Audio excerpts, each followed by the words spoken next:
ভিড় জামাতে কিসের নামাজ পড়বো? মাগরিবে পড়েনি, এশাও পড়েনি, নিয়ত করতে ফজর পড়বো না, কিন্তু টাকা নিব ওখান থেকে। আমি সেই মুসলমান, আমি মুসলমানের প্রতি এখনো ইমানের জজবা আসে নাই, ইমানে মহব্বত আসে নাই। আমি মুসলমান, শান্তি খুঁজি। শান্তি কোথায় পাবো? শান্তি দুনিয়া মোবাইল চালাইলে পাবো, গান বাজনা শুনতে পাবো। মোবাইলের এই মাদ্রাসার প্যান্ডেলে আসলে, ওয়াজের প্যান্ডেলে আসলে এরকম টুকতে শুরু করে। কেন? ওয়ানাজালাত আলাইহিমুস সাকিনা, আল্লাহ পাকের রহমত নাজিল হয়। আর এখানে এই যে মাহফিল করছেন না, এই পাবলিসিটি করছেন যে আজকে অমুক আসতেছে, ওয়াজ করবেন, মানুষ আসছে, আর আপনি এখন গানের প্যান্ডেল করেন, 10 মিনিট খালি পাবলিসিটি করেন, দেখবেন যুবকের ঢল নামতে শুরু করব। কেন?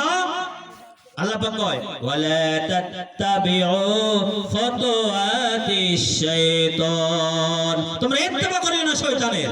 কেন? তোমার চিরশত্রু, ইন্নাহু লাকুম আদুউম মুবিন, তোমার চিরশত্রু।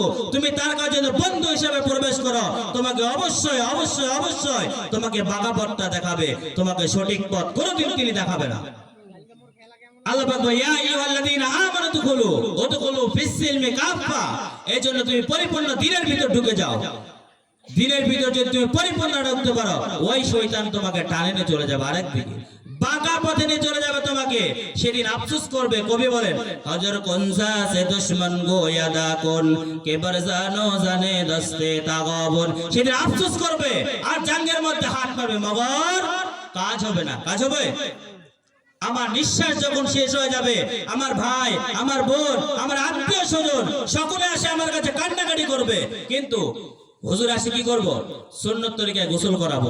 আমি জীবন দশায় থাকতে একটা সুন্নতকেও আমি মানি নাই, আমাকে সুন্নত তরিকায় গোসল করাইতেছে।